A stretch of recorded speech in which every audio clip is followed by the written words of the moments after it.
everyone for joining us today on this session. So today again, this session is very important because here we are cracking a very important question.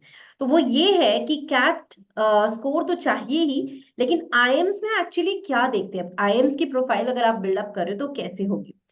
So this entire episode is very important. जहाँ पे we'll understand how to shape your profile for IIM and for the top B schools. And before that, we'll also try and understand the few sessions that we have done previously, which all you will find on our CAT channel, on our brand new channel that we have launched here.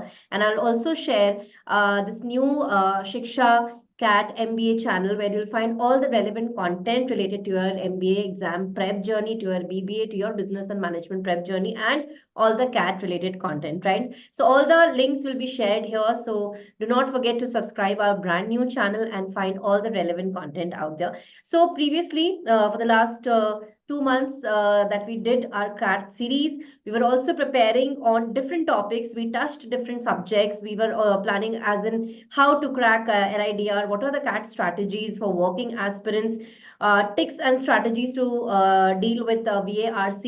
Of course, the full syllabus explanation. Apart from that, we're also discussing how to plan your entire study journey for CAP. We also touched few important topics like parajumbles as of now.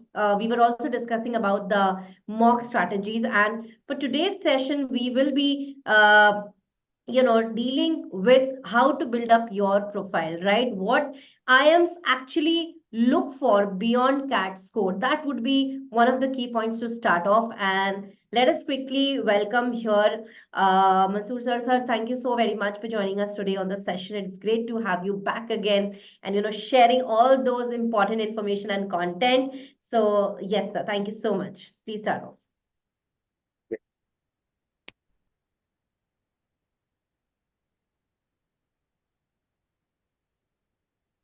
Okay, I hope the screen is visible to all of you here.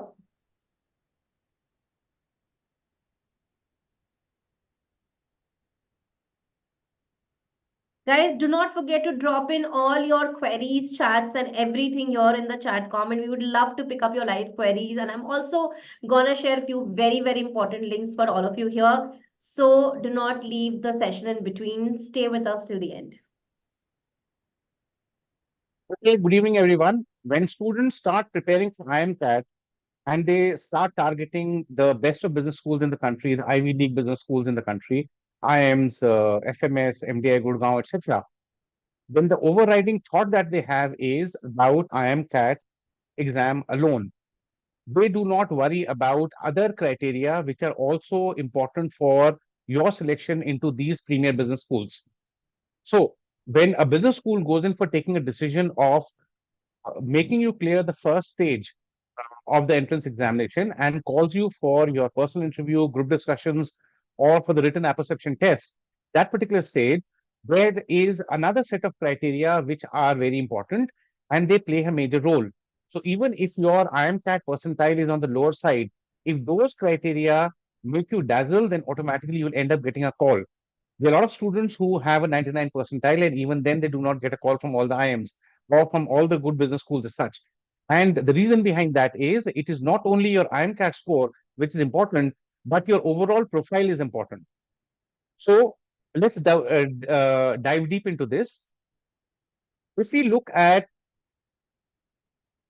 admission into IIMs, it's a very comprehensive process which extends far beyond just your IMCAT scores as such, the common admission test scores. So although a strong CAT percentile is your ticket for consideration, and unless and until you've got a strong CAT percentile, you will not be considered. But still, IIMs are increasingly focused upon holistic evaluation of the candidates. This holistic evaluation of the candidates depends upon what inputs these business schools end up getting from their recruiting corporates who come for placements to these business schools.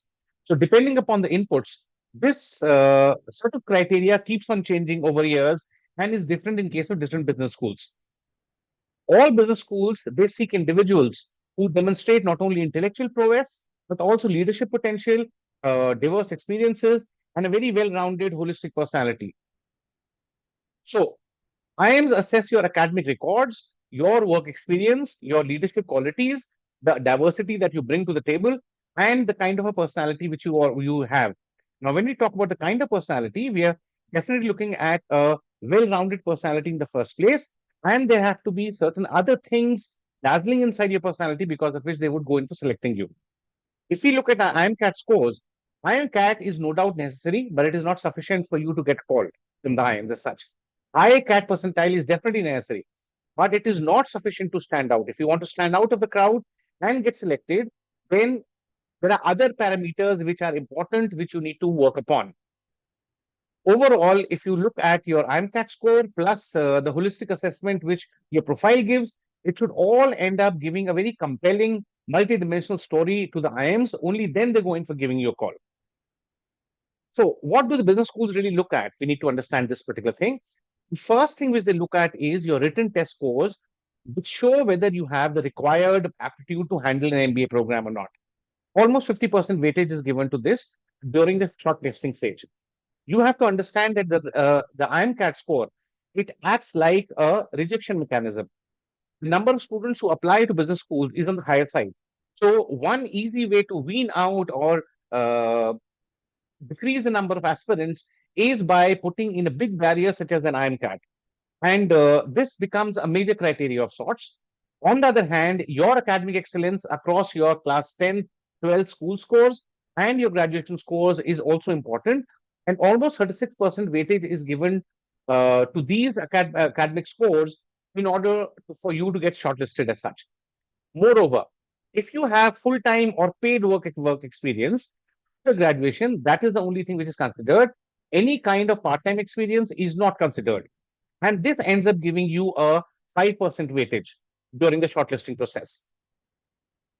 Business schools in India, like the global international business schools, have started looking at bringing in more diversity into their batches. The international MBA programs, the premier MBA programs from, say, a Yale or a Rutgers or a Stanford, they believe in something called as peer learning. In India, the focus during MBA programs is more upon a teacher-led learning system as such. But Indian business schools are shifting from a teacher-led learning towards a peer learning mechanism as such. And peer learning requires that students learn a lot from each other during case studies. And for students to learn from case studies or from each other, it is essential that students need to be of different types. As a result, the focus in case of global MBA programs is upon not selecting the best of students academically or otherwise. Instead, the focus is upon having the right bunch of students, a right mix of students of different types, so that they can easily go in for learning from each other. So, even in India, if you bring in academic diversity, for example, if you're a non-engineer and you come from a science background or a commerce or a humanities background, then you will be preferred. If you are a female, then automatically there is a certain amount of points which will be given to you, and that will give you an edge as compared to other people. So, if you look at it at an average, then about 6% of the weightage is given to academic and gender diversity, which is given to all those people who are not engineers and not males. Put it that simply. Then, even after the written examination gets over and you are called for the next stage, which is the interview round or the personality round, there may be a written test uh, along with an interview, which ends up getting a lot of weightage, about 50% weightage in the final selection. And this is essential. So, your ability to write and express yourself in writing format is also something which is very essential. Plus, your overall profile, including your co-curricular activities and extracurricular activities, they undergo a subjective assessment during the interview. And if you already come from a background where you participated in co-curricular and extracurricular activities, then this is also going to give you an edge in terms of your performance during an interview. Both things are important. This is a broad list of things which are important for you to prepare a good profile. So try to see in which all areas can you possibly make a small amount of improvement and work upon that particular area. So how would a good profile really help you? If you've got a good profile, then there are certain profile parameters which help you in getting a call for the next round, which is GDSA, PI as such. On the other hand, there are other parameters which increase your chances of a conversion during the PI. So after you've been called for the personal interview, then clearing the interview, there's some parameters which are going to definitely help you. Still, there are other parameters which will improve their chances of getting the right internships and getting a better placement after the MBA program gets over. Profile is not only important for you to get a call from an IIM for the interview, it is also important for your performance during the interview. And even during your MBA and after MBA, your profile is going to help you a lot. So let's look at various parameters. The first is academic excellence, the foundation of your profile. If you have strong class 10th and 12th marks, they establish that you have consistency at a pretty early stage in your career as such. Undergraduate performance is very critical out here and is more important. You need to aim for a 90% plus during your undergraduates as such. Diverse academic backgrounds, for example, commerce or humanities, can also end up adding a unique perspective to you, a different way of thinking, which is valued during the case study approach during an MBA program. So automatically, it's a desired thing. If academics are not perfect, then you will have to compensate with other profile strengths. So work upon that particular part. The second thing is work experience. Quality is more important here than the quantity of number of years that you put in terms of work. A lot of people think that the number of years of work is more important, but take care that although work experience is not a mandatory thing, almost 60 to 70% of students who enter into IIMs, they do not have work experience. But meaningful work experience is increasingly valued, especially for their most important flagship CP programs. It is not about how many years you have spent working, but the impact you have made. And it is not only what you write on your application, but you will have to prove it during your interview stage also about the impact that you have made. So, about 2 years of impactful, measurable work that showcases your abilities to lead, innovate, or drive results often beats a longer tenure where you have less significant contribution. Here, I want to point out one important thing. Indians per se are very modest and they have a problem in explaining their own positives as such.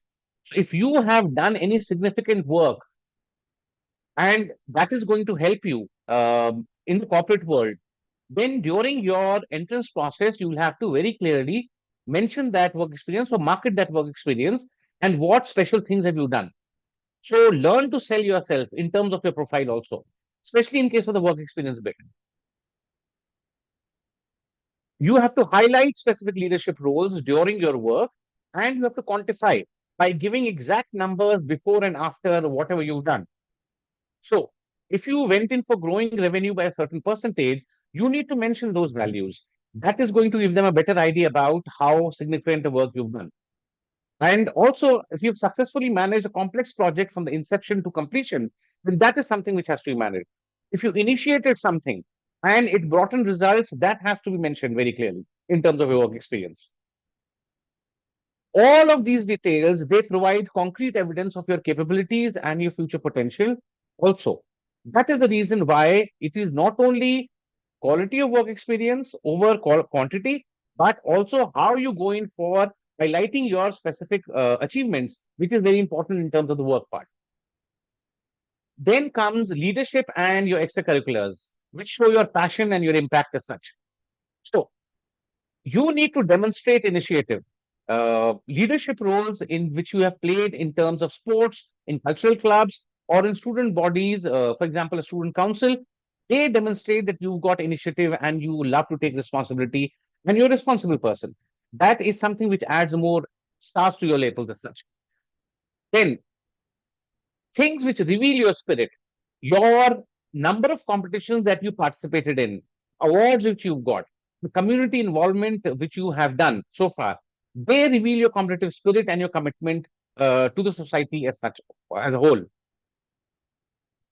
Just having a set of achievements is not enough. You will have to quantify your contributions. So you need to describe your contributions and outcomes, not just in terms of participation, but in terms of the real impact which they have made.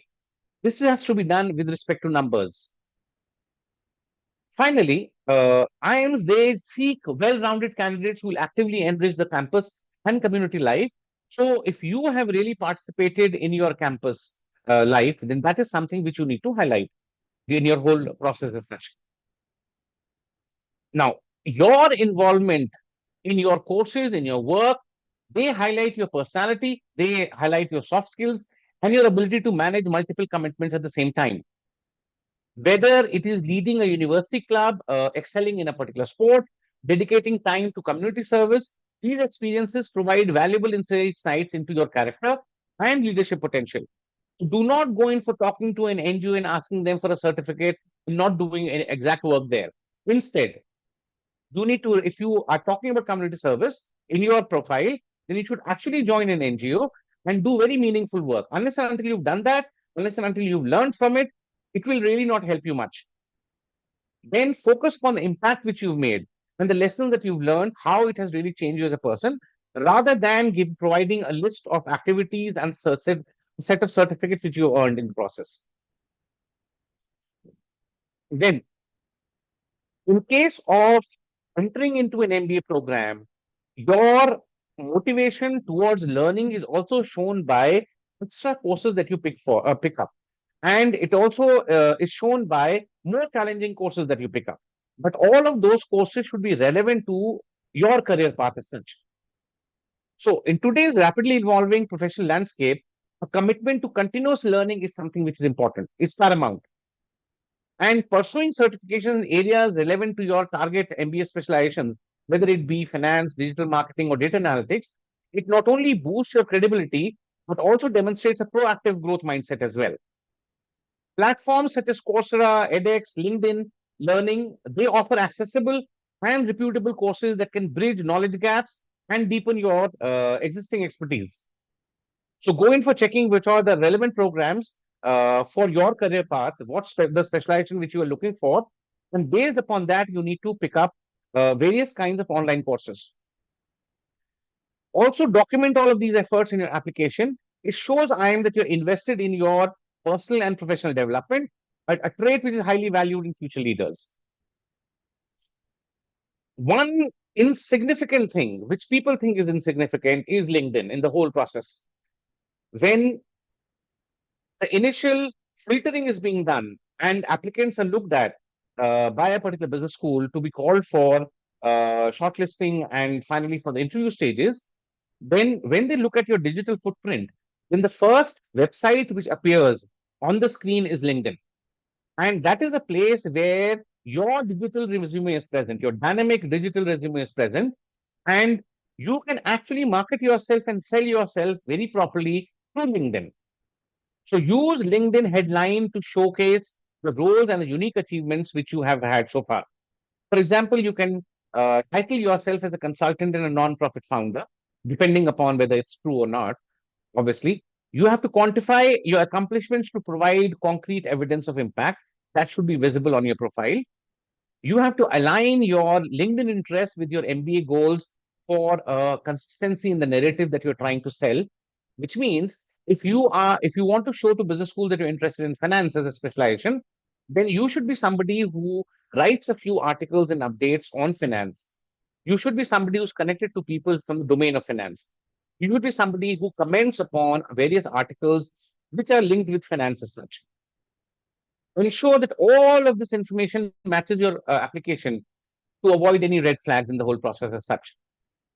Your LinkedIn profile, it serves as a dynamic extension of your application, offering a comprehensive view of your professional journey and aspirations.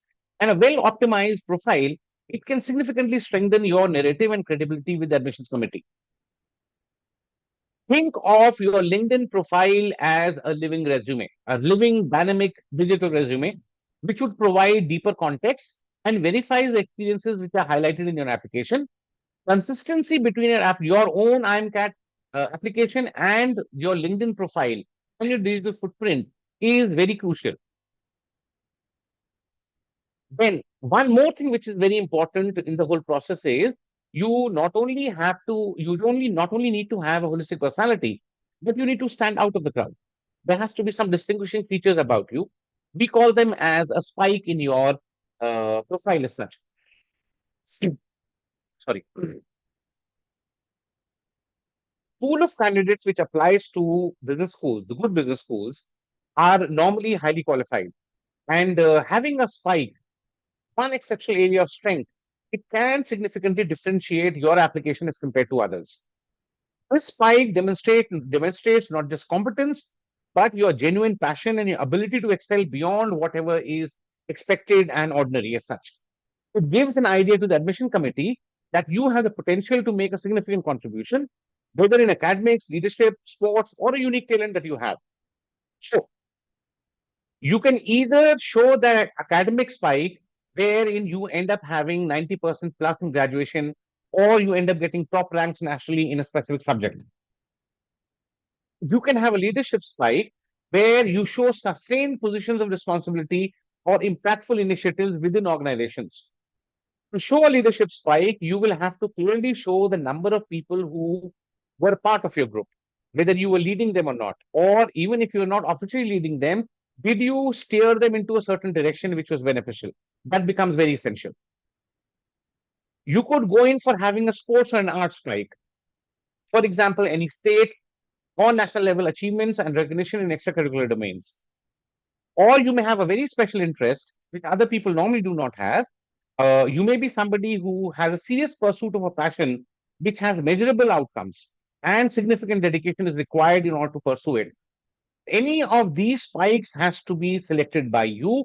And apart from shining overall by showing a holistic personality, you need to stand out of the crowd by showing your particular spike as such. It could be academic, it could be leadership spike, it could be a sports or an art spike, or it could be a very special interest which you actually have and which you pursue with a lot of passion. So, if I look at your roadmap to IIM success, you'll have to build your profile, you have to showcase it, and you have to believe it also.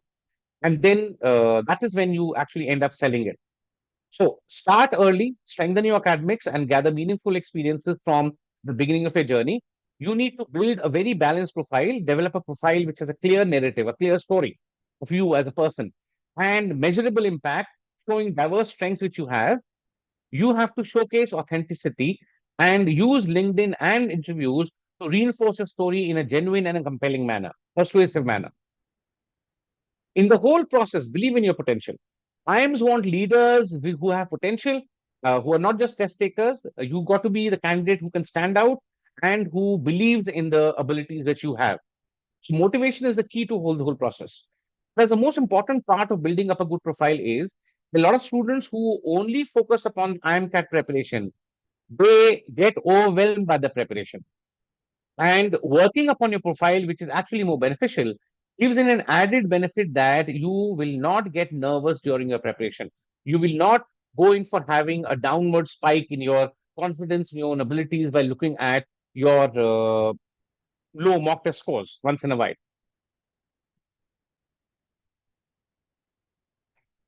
This is where I'm going to stop. If you have any questions in your mind, please ask them.